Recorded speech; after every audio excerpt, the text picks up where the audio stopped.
uma greve de imigrantes. Imagina, se todos os imigrantes da Europa fizessem uma greve, parassem de trabalhar por 3 dias. Você que vive em Portugal, quanto você acha que a sua vida seria afetada? Há mais ou menos um ano, a Amanda Lima escreveu uma crônica ótima para o Diário de Notícias fazendo esse exercício de imaginação e a resposta que ela chegou é impressionante. Começando bem simples, você acorda e desce para tomar um cafezinho na pastelaria. E é impossível. A pastelaria está um caos porque só tem uma pessoa para atender todo mundo. Os transportes no caminho para o trabalho estão sujos, os escritórios estão sujos, os centros comerciais, as universidades, especialmente as casas de banho de todos os lugares estão imundas. Porque ninguém do outro lado da cidade acordou às 4 da manhã para limpar tudo antes de você chegar. Isso para quem consegue chegar. Chamar um Uber está completamente impossível. Os aeroportos sem controladores de tráfego nas pistas, sem carregadores de malas, estão parados. As crianças na escola não têm comida porque as cozinheiras não vieram. Aliás, quase todos os restaurantes estão fechados ou funcionando a meio gás por falta de cozinheiros e de empregados de mesa. Mas quem precisa de restaurantes, né? Você pede um delivery, certo? Impossível. Não tem entregadores. Então, mais fácil, você vai no supermercado comprar umas coisas para cozinhar em casa.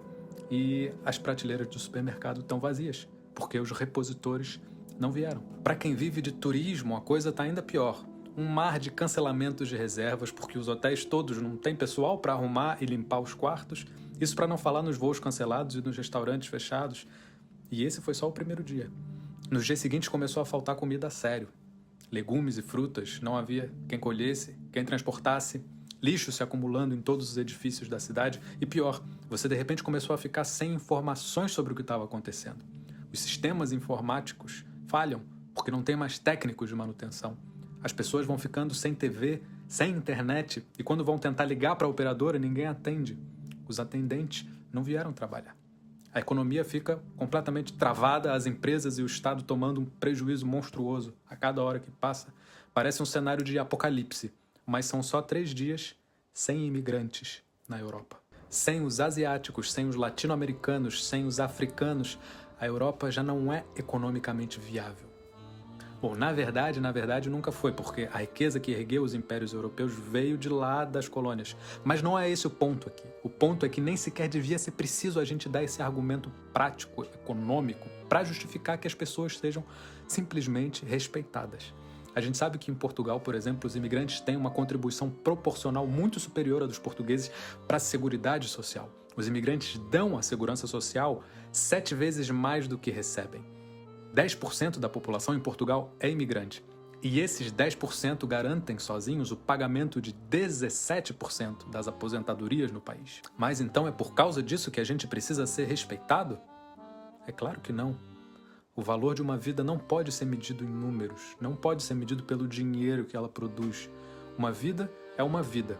Quem acha que a vida de uma criança do Bangladesh vale menos que a de uma criança portuguesa, quem acha que a dignidade de uma pessoa varia conforme a cor do passaporte, a cor da pele, o sotaque, então essa pessoa adoeceu, perdeu um pedaço da sua humanidade e precisa urgentemente encontrar de novo. Precisa lembrar que Portugal é dos países com a maior taxa de imigração do planeta, e isso vem de há muito, muito tempo. Mesmo se a gente deixar de lado a história mais antiga dos povos que constituíram o país, dos árabes, dos judeus que foram expulsos na Inquisição, de todo o processo colonial no Brasil, África, Ásia, e ficar só com o século XX. Foi mais de 1 milhão de portugueses para as Américas na virada do século, especialmente para o Brasil, e só nos 20 anos antes do 25 de abril foram mais de 1,5 milhão, principalmente para a França e para a Alemanha. Não tem uma família nesse país que não tenha na sua história algum emigrante. Então, que Portugal tenha passado a maior parte da sua história se dispersando pelo mundo e alguns portugueses agora virem a cara para os imigrantes que trabalham aqui é de uma tristeza enorme, que não cabe nesse vídeo, apesar dele já estar bem longo. É que eu recentemente tentei espremer essa tristeza toda em um espaço muito mais curto que esse e agora precisava dar uma descomprimida.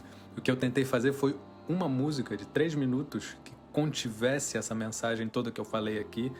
Para quem chegou nesse vídeo e não me conhece, eu sou o Luca Argel, eu sou um músico, sou brasileiro, vivo há mais de 10 anos em Portugal, da minha música, e esse ano fui convidado a escrever uma música para o Festival da Canção de Portugal, que é um programa que muita gente vê, e eu queria deixar essa mensagem na minha passagem por lá. Eu queria muito escrever uma música para o meu amigo brasileiro que ouviu outro dia um Volta pra Tua Terra num bar no Porto, para a criança brasileira chamada de macaca pelos colegas de escola em Braga, para os nepaleses encostados à parede pela polícia de choque na Rua do Bem Formoso em Lisboa, e também para o português espancado até a morte por um grupo de neonazis em Leipzig, na Alemanha. Para dizer em 3 palavras, imigrantes merecem respeito. O trabalhador imigrante, a família imigrante, os filhos e netos de imigrantes que já nasceram aqui, mas são tratados como estrangeiros no seu próprio país, essas pessoas merecem o nosso respeito, não o nosso medo, não a nossa desconfiança. Essa música é para essas pessoas, para todos que já ouviram um insulto xenófobo no meio da rua, num serviço público, numa loja, nos transportes, nas redes sociais, para quem já foi intimidado ou agredido pela polícia por ser ou parecer estrangeiro, para quem já viu os filhos serem humilhados na escola por não falarem o português que a professora acha que é o mais correto, para os que já foram discriminados no trabalho, na universidade, na discoteca ou no consultório médico por conta da nacionalidade, do sotaque, apelido ou tom de pele, para todos que têm que aguentar grosserias de desconhecidos que fazem questão de nos lembrar dia sim, dia também, que esse lugar não é nosso, para quem tenta e não consegue fazer novas amizades, para quem se sente profundamente sozinho num país estranho. Enfim, esse é o desabafo que talvez seja mais bonito de ouvir em forma de música. Se você ficou curioso e quiser escutar a versão musical desse monte de coisa que eu falei nesse vídeo, eu vou ficar muito feliz de mostrar ela para você. Ela se chama Quem Foi?